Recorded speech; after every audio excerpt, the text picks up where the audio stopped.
फरीदाबाद में बहुजन समाज पार्टी के हरियाणा प्रदेश प्रभारी महेंद्र जाजौरिया ने बड़े हर्षोल्लास के साथ में मनाया मान्यवर साहब काशीराम जी का 52वां जन्मदिवस। इस अवसर पर उन्होंने सभी का धन्यवाद किया।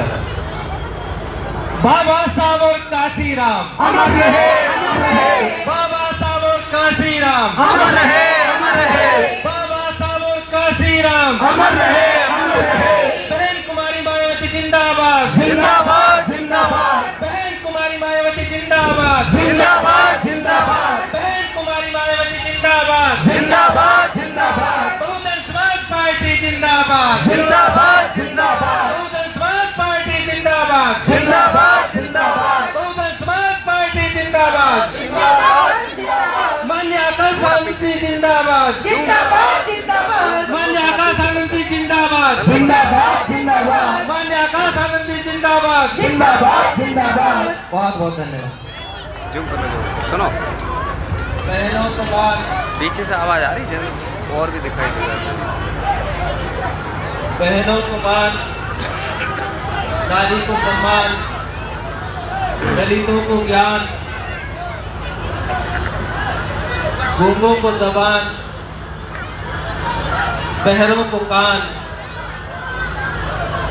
दुनिया में सर्वश्रेष्ठ ग्रंथ के रूप में संविधान और हजारों सालों से भटके हुए इस भारतवर्ष को बौद्ध धर्म महान देने वाले परम पूज्य बाबा साहब डॉक्टर भीमराव अंबेडकर जी के चरणों में श्रद्धा के सुमन अर्पित करते हुए इस देश में समय समय पर जन्मे सभी संत महापुरुषों को नमन करते हुए, जिनमें खास तौर से महात्मा ज्योतिराव जी फूले, माता सावित्रीबाई फूले, गाडगे जी महाराज, छत्रपति सावी जी महाराज, साहू जी महाराज, रामास्वामी पेरियारकर और खास तौर से सम्मानित साथियों DS4 वाम से BVF बहुजन समाज पार्टी के संस्थापक, जिनका आज हम 52वां जन्मदिन मना रहे हैं, उनका जन्मदिन की आपको बहुत बहुत शुभकामनाएं। सम्मानित साथियों, आज इस तो BVF के हमारे सम्मानित साथियों का साथियों रहा। सम्मानित साथियों, सत्ता बनाने के लिए आपको पता होगा जब हमारी पार्टी का भी गठन हो गया, उस समय मान्यवर साहब काशीराम जी ने कुछ नारे लिखे और उन नारों की बदौलत आपको पता होगा हमने देश के सबसे बड़े सूबे पर राज किया। और वो नारे क्या थे मैं आपको बताना चाहूंगा कि 1 मैन 1 वोट 1 वोट 1 वैल्यू। मान्यवर साहब काशीराम जी ने समझाया आप लोगों को कि चाहे राजा हो, चाहे रंग हो, चाहे राष्ट्रपति हो, चाहे चपरासी हो, चाहे ब्राह्मण हो, चाहे बाल्मीक हो, सबकी वोट की वैल्यू बराबर है। ये मान्यवर साहब काशीराम जी ने दबे शोषित लोगों को बताने का काम किया। उसके बाद मान्यवर साहब काशीराम जी ने नारा दिया कि वोट हमारा राज तुम्हारा, नहीं चलेगा, नहीं चलेगा।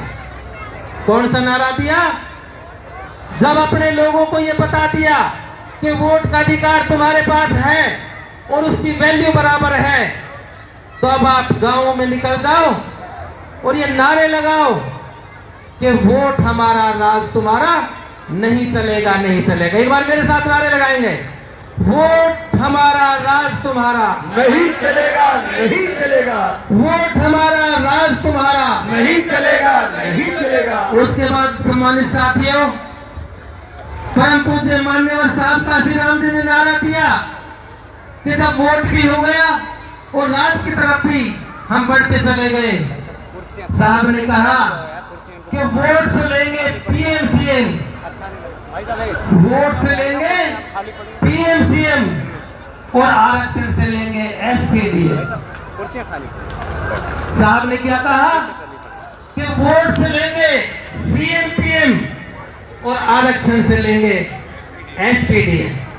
ये साहब ने सिद्ध करके दिखाया और साथियों उसके बाद में फिर जब ये सारी चीजें एकत्रित होती चली गई तो साहब ने कहा कि अब हमारा अधिकार लेने का समय आ गया है।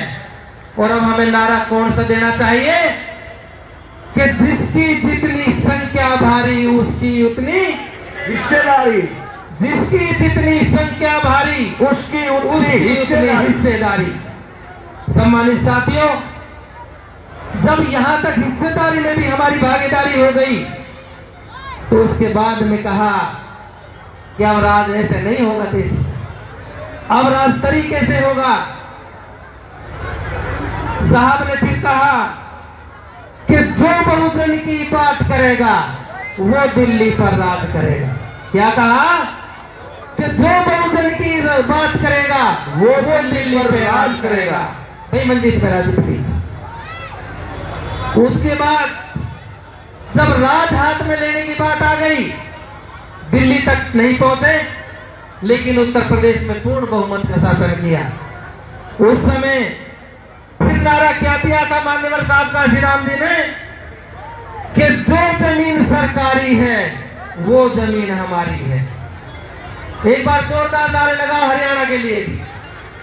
जो जमीन सरकारी है वो जमीन हमारी है, जो जमीन सरकारी है वो जमीन हमारी है। सम्मानित साथियों, फिर आम जनमानस ने नारा दिया जब मान्यवर साहब काशीराम जी की बातों को हमारे समाज के बैकवर्ड क्लास के माइनॉरिटी के भाइयों ने जब समझ लिया, उपेक्षित पीड़ित शोषित असहाय मजलूम गरीब लोगों के जब समझ में आ गया तो गरीब लोग नारे लगाने लगे, साहब तेरी नेक कमाई तूने सोती कौम जगाई।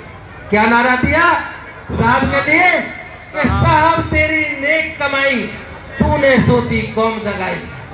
उसके बाद कहा कि बाबा तेरा मिशन अधूरा साहब करेंगे,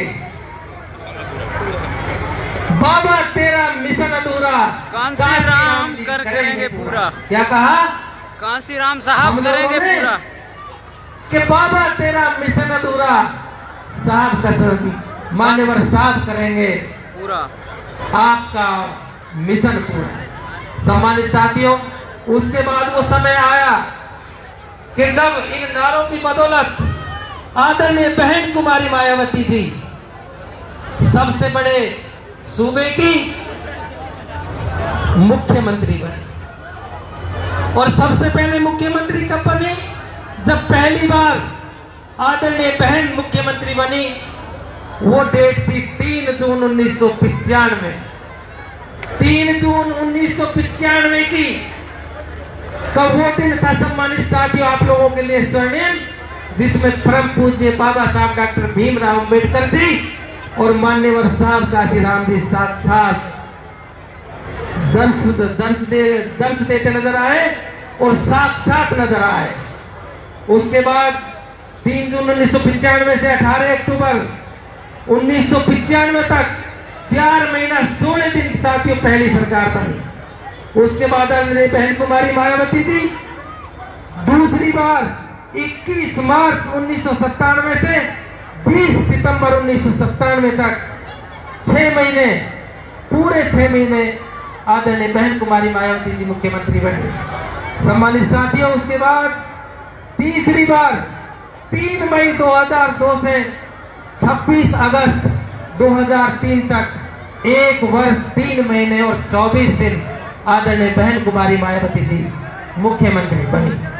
और जब ये 3 शासनकाल वहां के हर समाज के उस तबके ने देखा जो गरीब था, जो समझदार था, जो मनोवादी विचारधारा में बिलीव नहीं करता था, उसके बाद आपको पता होगा कि 13 मई 1960 को पूर्ण बहुमत के साथ में आदरणीय बहन कुमारी मायावती जी को दूसरा प्रधानमंत्री देश का सबसे बड़े सूबे की मुख्यमंत्री बना करके तोहफा साथियों दिया।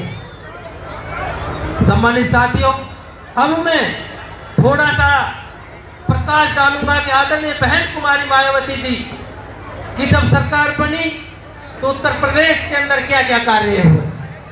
सम्मानित साथियों, आपको पता होगा कि जब आदरणीय बहन कुमारी मायावती जी सबसे बड़े सूबे की मुख्यमंत्री बनी, तो उसमें आपको पता होगा कि अंबेडकर मेमोरियल पार्क लखनऊ के अंदर बनाया।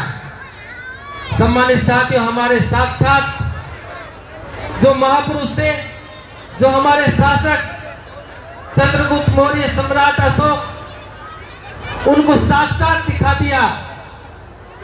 आपने देखा होगा कि जो गोमती नगर के पास, जो गोमती नगर में स्थित है, यह पार्क पूरी तरीके से लाल पत्थरों से निर्मित है और डॉक्टर बाबा साहब अंबेडकर जी को समर्पित आदरणीय बहन कुमारी मायावती जी ने सबसे पहले ये स्मारक किया।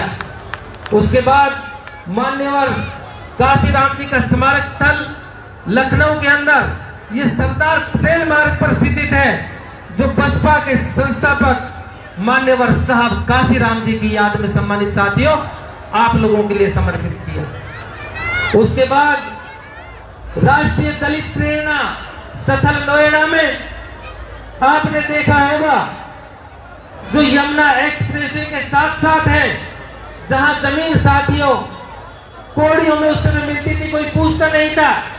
उसका इतना भव्य सौंदर्यीकरण आदरणीय बहन कुमारी मायावती जी ने किया।